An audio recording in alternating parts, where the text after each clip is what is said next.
Baik, bismillahirrahmanirrahim. Assalamualaikum warahmatullahi wabarakatuh. Halo, ketemu lagi dengan saya Farawi Rahman. Di sini saya akan menjelaskan tentang sejarah multikultural. Dan di sini saya akan menjelaskan dua bagian, yaitu yang pertama multikultural di Barat dan di Indonesia. Baik, nggak usah panjang lebar, mari kita langsung ke pembahasannya. Baik, sejarah perkembangan pendidikan multikultural. Istilah multikultural itu pertama kali muncul di Amerika Serikat. Negara di dalam tersebut kebudayaannya didominasi oleh kaum migran putih dengan budaya WASP, budaya putih atau white dari bangsa berbahasa Inggris atau Anglo-Saxon dan beragama Kristen Protestan. Karena WASP yang menguasai mainstream kebudayaan di Amerika Serikat. Dengan demikian terjadilah segresi dan diskriminasi bukan hanya dalam bidang ras, tapi juga dalam bidang agama, budaya, dan gaya hidup. Kelompok yang paling didiskriminasikan adalah kelompok Afrika Amerika.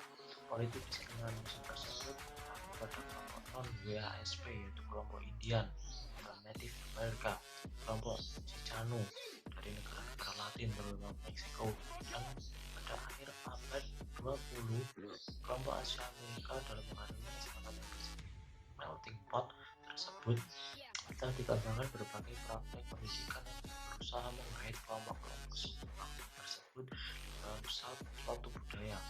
Mainstream yang didominasi oleh WASP, namun demikian pendekatan pendidikan yang diskriminatif tersebut mulai berubah karena pengaruh perkembangan politik dunia seperti yang Deklarasi Hak Asasi Manusia dari PBB atau Universal Declaration of Human Rights tahun 1948. Perubahan pandangan terhadap hak asasi manusia semakin luas dan hak asasi wanita dalam gerakan feminisme.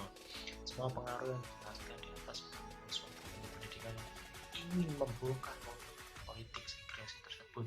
Praktek pendidikan untuk menanamkan rasa persatuan bangsa mulai gencar dilaksanakan, seperti menghilangkan sekolah-sekolah segregasi, mengajarkan budaya dan ras-ras yang lain di semua sekolah pemerintah, dan studi-studi etnis yang hidup dalam masyarakat Amerika. Pendidikan merupakan pembinaan, pelatihan, pengajaran, dan semua hal yang merupakan bagian dari usaha manusia untuk meningkatkan kecerdasan dan keterampilannya. Banyak konsep yang telah dicobakan dan masing-masing nilai positif atau maupun negatif. Pada dekade antara tahun 1940 dan 1950-an telah lahir suatu konsep pendidikan yang disebut pendidikan interkultural dan interkelompok. Pada hakikatnya, intercultural education tersebut merupakan suatu upaya cross-cultural education yang mencari nilai universal yang dapat diterima kelompok masyarakat. Pendidikan interkultural pada dasarnya mempunyai dua tema pokok, yaitu yang pertama, melalui pendidikan interkultural, seorang yang memahami terhadap latar belakang budayanya seperti mengetahui mainstream di Amerika seperti WASP telah menyepelekan budaya kelompok minoritas. Dan kedua, perlu dikembangkan sikap toleransi terhadap perbedaan ras, agama, dan budaya. Dalam rangka pengembangan sikap toleransi dianjurkan program asimilasi budaya. Dalam hal ini yang dibutuhkan adalah adanya persamaan dan bukan meletakkan perbedaan-perbedaan kebudayaan. Berbagai upaya dari pendidikan interkultural dipusatkan untuk mengubah tingkah laku individu dan bukan mempelajari konflik antar kelompok. Padahal yang sering terjadi dalam kehidupan bersama ras adalah kelompok antar kelompok. Nah, masyarakat Amerika adalah masyarakat yang demokratis yang memberikan nilai penting terhadap pluralitas dengan hak-haknya, termasuk hak minoritas sebagai warga negara. Perkembangan program pendidikan interkultural berkembang pesat dan dilaksanakan dari jenjang pendidikan dasar, termasuk di dalam program pendidikan guru. Selain itu, program pendidikan interkultural dianggap dapat memperkuat ketahanan bangsa.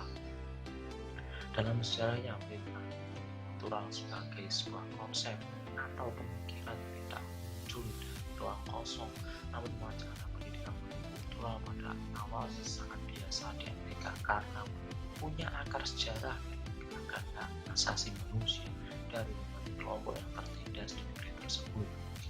Banyak catatan sejarah atau asal-usul pendidikan multikultural yang merujuk pada gerakan sosial orang Amerika, keturunan Afrika, dan kelompok keturunan lain yang mengalami praktek diskriminasi di lembaga-lembaga publik pada masa perjuangan hak asasi pada tahun 1960-an. Di antara lembaga yang menjadi fokus secara khusus disorot karena permusuhan dengan ide persamaan ras pada saat itu adalah lembaga pendidikan. Pada akhir 1960-an dan awal 1970-an, suara yang untuk lembaga pendidikan konsisten dalam menghargai perbedaan yang dikumandangkan oleh para aktivis, para tokoh, dan orang tua. Mereka menuntut adanya persamaan hak dan kesempatan yang sama di bidang pekerjaan dan pendidikan. Momentum ini dianggap sebagai awal dari konseptualisasi pendidikan multikultural. Kita akan lanjut ke pembahasan kedua, yaitu sejarah multikulturalisme di Indonesia. Secara historis, sejak jatuhnya Presiden Soeharto dari kekuasaannya yang kemudian diikuti dengan masa yang disebut sebagai era reformasi, kebudayaan Indonesia cenderung mengalami disintegrasi. Dalam pandangan Azyumardi Azhar, bahwa krisis moneter, ekonomi, dan politik yang bermula sejak akhir 1997 pada akhirnya juga telah mengakibatkan terjadinya krisis sosio-kultural di dalam kehidupan bangsa dan negara. Jalannya masyarakat atau fabric of society tercapik-capik akibat berbagai krisis yang melanda masyarakat. Krisis sosial budaya yang meluas itu dapat disaksikan dalam berbagai bentuk disorientasi dan dislokasi banyak kalangan masyarakat kita. Misal, disintegrasi sosial politik yang bersumber dari euforia kebebasan dan nyaris kebablasan, lenyapnya kesabaran sosial atau social temper dalam menghadapi realitas kehidupan yang semakin sulit, sehingga mudah mengamuk dan melakukan berbagai tindakan kekerasan dan anarki. Merosotnya penghargaan dan kepatuhan terhadap hukum, etika, moral, dan kesantunan sosial. Semakin meluasnya penyebaran narkotika dan penyakit-penyakit sosial lainnya. Berlanjutnya konflik dan kekerasan yang bersumber atau sedikitnya bernuansa politis, etnis, dan agama seperti terjadi di Aceh, Kalimantan Barat, dan Kalimantan Tengah, Maluku, Sulawesi Tengah, dan lain-lain. Disorientasi, dislokasi atau krisis sosial budaya di kalangan masyarakat kita semakin meluas seiring dengan kian meningkatnya penetrasi dan ekspansi budaya barat, khususnya Amerika, sebagai akibat proses globalisasi yang terus tidak terbendung. Berbagai ekspresi sosial budaya yang sebenarnya alien yang tidak memiliki basis kultural dalam masyarakat kita semakin menyebar dalam masyarakat kita, sehingga memunculkan kecenderungan gaya hidup baru yang tidak selalu sesuai dengan dan kondusif bagi kehidupan sosial budaya kemasyarakatan dan bangsa.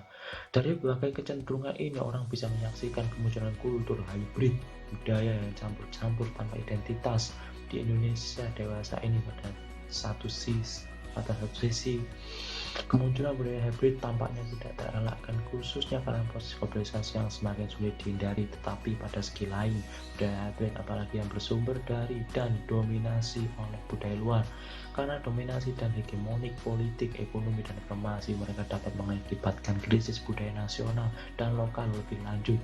Tidak hanya itu, budaya hybrid dapat mengakibatkan lenyapnya identitas kultural nasional dan lokal, padahal identitas nasional dan lokal tersebut mulai diperlukan bagi terwujudnya integrasi sosial, kultural, dan politik masyarakat dan negara bangsa Indonesia. Pluralisme kultural di Asia Tenggara, khususnya Indonesia, Malaysia, dan Singapura, sebagaimana dikemukakan sangatlah mencolok. Terdapat hanya beberapa wilayah lain yang di dunia memiliki pluralisme kultural seperti itu. Karena itulah dalam teori politik barat sepanjang dasawarsa 1930-an dan 1940-an, wilayah ini khusus Indonesia dipandang sebagai lokus klasik bagi konsep masyarakat majemuk atau plural society yang diperkenalkan ke dunia barat oleh J.S. Furnival. Menurut Furnival, masyarakat plural adalah masyarakat yang terdiri dari dua atau lebih unsur-unsur atau tatanan-tatanan sosial yang berdampingan tapi tidak bercampur dan menyatu dalam suatu unit politik tunggal.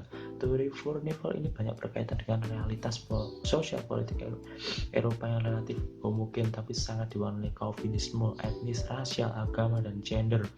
Berdasarkan kerangka sosio-kultural politik dan pengalaman Eropa, Furnival memandang masyarakat plural Asia Tenggara, khususnya Indonesia, akan terjerumus dalam anarki jika gagal menemukan formula federasi pluralis yang memadai. Baik, segitu dulu dari saya.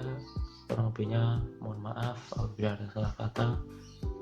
Akhir kala, bila taufik wal hidayah. Assalamualaikum warahmatullahi wabarakatuh.